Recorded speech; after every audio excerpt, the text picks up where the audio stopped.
ఇంతకు మునుపు చెప్పిన 3 వీడియోలను బట్టి శివభగవానుడు భూమిపై అవతరించాడు అనే విషయం అందరికీ అవగతమైంది కనుక ఇక మీదట వీడియో స్టార్ట్ చేసే ముందు శివభగవాను వాచ అని మొదలు పెట్టుకుందాం. అయితే మరి కృత త్రేతాయుగాల స్థాపనా కార్యం ఎలా జరిగింది అనేటువంటిది ఇప్పుడు సవివరంగా తెలుసుకుందాం. ఆత్మ యొక్క గుణాలను, దేవతా గుణాలను, దైవీ గుణాలను, వాటిని ధారణ చేసే విధి గురించి చాలా విస్తారంగా 33 సంవత్సరాల పాటు దాదా లేఖరాజు గారి ద్వారా సాకారంలోనూ, 49 సంవత్సరాల పాటు దాది హృదయమోహిని గారి శరీరం ద్వారా శివభగవానులు ఇంచుమించు 83 సంవత్సరాల పాటు ఆత్మజ్ఞానాన్ని అందిస్తూ వచ్చారు. అందించిన ఈ జ్ఞానాన్ని అనుసరించిన, ధారణ చేసిన విధానాన్ని బట్టి ఆయా ఆత్మలు కృత త్రేతాయుగాలలో జన్మలను తీసుకుంటాయి.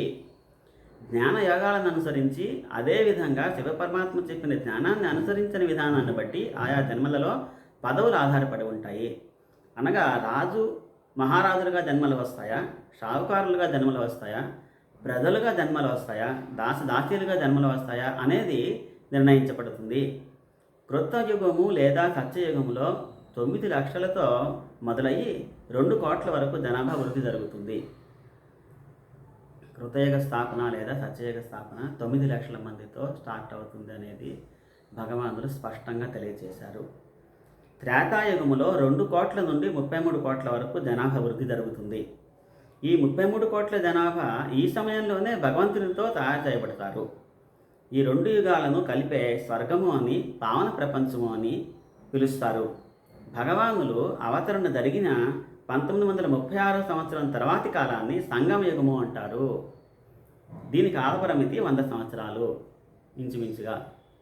అంటే కలియుగం వెళ్ళిపోయి సంగమ యుగంలోకి ప్రవేశం చేసాము. పరివర్తన సమయము ఆసన్నమైనది. తర్వాత కృత యుగము స్టార్ట్ అవుతుంది. కృత త్రేతాయుగాలలో జన్మ తీసుకునే ఈ 33 కోట్ల మందిని దేవీ దేవతలు అంటారు. ఈ 2 యుగాలలో ప్రజలందరూ రాజు దగ్గర నుంచి దాసి వరకు ఆత్మస్థితిలో ఉంటారు. అందరూ సుఖశాంతులతో ఉంటారు. పోలీస్ స్టేషన్లు కానీ, కోర్టులు కానీ, తగువులు కానీ ఏమీ ఉండవు. రాజులకు మంత్రులు అవసరమే ఉండదు. అందుకే మంత్రులు వ్యవస్థ అక్కడ ఉండదు. యుద్ధాలు ఉండవు. ప్రకృతి ఎప్పుడూ వసంత ఋతువులోనే ఆహ్లాదకరంగా ఉంటుంది. వరదలు, అగ్ని ప్రమాదాలు, సాధారణ ప్రమాదాలు, ప్రకృతి వైపరీత్యాలు, అపమృత్యు దోషాలు ఇటువంటివి అక్కడ ఉండవు. ఏకధర్మంతో కులమత వర్గ భేదములు ఏవీ లేకుండా ఉంటారు. ఈ ధర్మాన్నే ఆది సనాతన దేవీ దేవతా ధర్మస్థాపన ధర్మము అంటాము. ఈ ఆది సనాతన దేవీ దేవతా ధర్మస్థాపన భగవానులు ప్రస్తుతం చేస్తున్నారు. ఏ మతం వారైనా, ఏ ప్రాంతం వారైనా భగవానులు 36 సంవత్సరం తర్వాత అవతరణ జరిగిన తర్వాత ఆయన చెప్పినటువంటి జ్ఞానాన్ని ఎవరైతే, ఏ మతము, ఏ కులము, ఏ ప్రాంతం వారైనా ఎవరైతే అంగీకరిస్తారో వారందరూ కూడా కృత త్రేతాయుగాలలో జన్మలు తీసుకుంటారు. భగవంతుని పిలిచే అవసరమే ఉండదు ఆ కాలంలో. ఆ సమయంలో లలిత కళలే ఆనాటి ప్రజల విద్య. ఆహారం గురించి విద్యను అభ్యసించవలసిన అవసరం ఉండదు. ఆహారము స్వయంగానే వారికి అప్రయత్నంగానే లభిస్తూ ఉంటుంది. వారికి అలభ్యమైన వస్తువేది ఉండదు. ఇటువంటి స్వర్గాన్ని భగవానులు స్థాపన చేసి పరంధామానికి వెళ్ళిపోతారు, కానీ ఆయన స్వర్గంలోకి రారు. అయితే శివభగవానుని గుర్తించి ఆయన జ్ఞానాన్ని అర్థం చేసుకుని ఆయన చెప్పినట్లు కాకుండా జ్ఞానాన్ని వ్యతిరేక దిశలో తీసుకుని వెళ్ళేవారు విభిన్న చక్రాలలోకి, అనగా విభిన్న మతాలలోకి వెళ్ళి జన్మలు తీసుకుంటారు అని భగవానులు చెప్పడం జరిగింది. ఈ కలియుగంలో, ద్వాపర యుగాల్లో విభిన్న మతాలు రావడానికి కారణము సంగమయుగంలో వేసినటువంటి పునాదే. సంగమయుగంలో చేసినటువంటి ఈ అనుసరించినటువంటి జ్ఞానం యొక్క విధానాలే. అందుకే ఈ సంగమయుగంలో ఆయన జ్ఞానాన్ని తెలుసుకుని అంగీకరించని వారు కూడా వేరే మతంలోకి వెళ్ళిపోతారని చెప్తున్నారు. ఎప్పుడు ఆత్మిక స్థితిలో ఉండటం వలన ఎవరికీ మృత్యు భయం ఉండదు. ఆ సమయంలో సగటున 150 సంవత్సరాలు జీవిస్తారు. 150 సంవత్సరాల దగ్గరికి వచ్చేసరికి వారికి మేము ఈ జీర్ణదేహాన్ని విడిచి వేరే దేహంలోకి వెళ్ళిపోతాము అనే విషయం తెలుస్తుంది.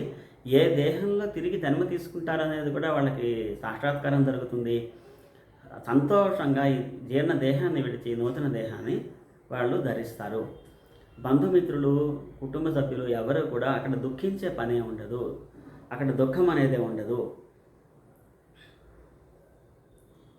పాము కుబుసమును విడిచినట్టు అక్కడ దేహాన్ని విడిచిపెట్టి నూతన దేహాన్ని ధరిస్తారు.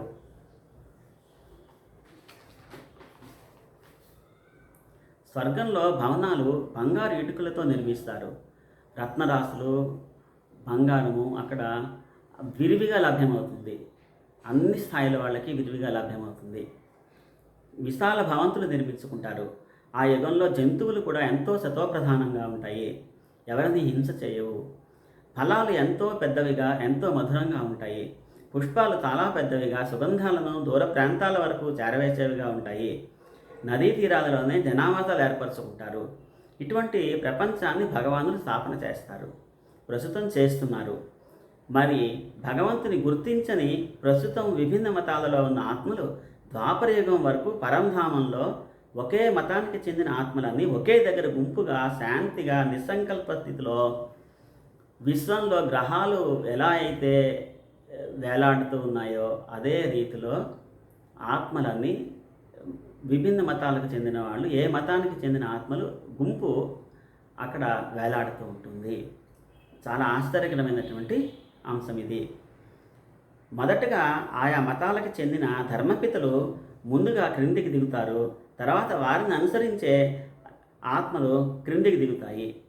ఈ ధర్మపితలు ప్రస్తుతము శివభగవానుల అవతరణ జరిగిన తర్వాత శివభగవానుల ద్వారా జ్ఞానాన్ని అభ్యసించిన వారే, వ్యతిరేక దిశలో జ్ఞానాన్ని తీసుకెళ్ళిన వారే అయి ఉంటారు. ఈ నాలుగు ప్రధాన మతాలు జనరల్గా మనం చెప్పుకుంటాం.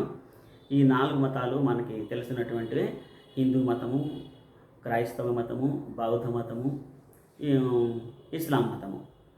ప్రస్తుతం ఈ 4 మతాలతోనే, ప్రధాన మతాలతో ప్రపంచం నడుస్తుంది. కలియుగం మహావినాశనము తర్వాత భారతదేశము తన ఎల్లలను మార్చుకుని అఖండ భారతావనిగా నిలుస్తుంది. ఆ సమయంలో ఇతర ఖండాలు కానీ దేశాలు కానీ ఏవి ఉండవు. ఈ రకంగా కృతయుగము 9 లక్షలతో మొదలవుతుంది. ఇది స్థాపన కార్యం భగవానులు చేసేటువంటిది. దీన్ని చాలా సూక్ష్మబుద్ధితో గ్రహించవలసినటువంటి అవసరం ఉంది. తర్వాత వీడియోలో ఇంకా వివరంగా మిగతా విషయాల గురించి చెప్పుకుందాం. సర్వే జనా సుఖినో భవంతు.